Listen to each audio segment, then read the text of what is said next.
কি হচ্ছে আমার সাথে এরকম ধারা প্রতিদিন লাঠিগুলো হারালে কি করে কি হবে? এত লাঠি হারিয়ে গেল, প্রতিদিন এত লাঠি কাটছি, এত লাঠি কাটলে হবে?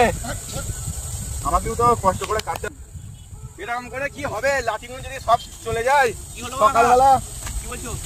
এ ভাই শোন শোন শোন, বলছি আমি রাতের বেলা খুঁটিগুলো দিয়ে আসছি, আর সকালবেলা এসে দেখি নাই। একটু বলতে পারবি? আমাকে একটা অন্য কাকা এসে বললো যে এরকম বুকি লাঠিগুলো দিয়ে এসেছি। হ্যাঁ, আমার কাছে একটা ইনফরমেশন আছে। মাথার উপরে আমার লোক আছে, তারা করে দিয়ে মাল খেয়ে মালগুলো চলে যায়।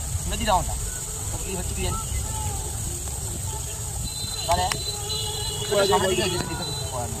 আমরা জানি না গো, আমরা এই ছটাতে থাকবো, রাতবেলা ঘটনা তো আমরা জানি না, আমাদের উপর মাথার লয়। ঠিক আছে দেখো কাকা, তুমি যাও এখন, আমাদের একটু গল্প করছি তো। তুমি ওইদিকে যাও না, ওইদিকে সব এইদিকে যাও, ওইদিকে যাও কাকা, এইদিকে যাও, ওইদিকে যাও না, ওইদিকে কাটা মাটা আছে।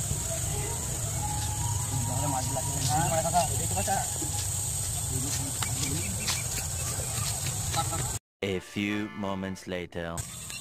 রামদার কাকারা এসে বলে যাচ্ছে লাঠি ভুল লাঠিগুলো চলে যাচ্ছে, তারাও তো পেটে খায়, যেটা বাড়ি কষ্ট করে। রামদার কে করে? হ্যাঁ কি ওটি ওকে কাকা চল চল চল, এই না না এই ধর ধর ধর ধর ধর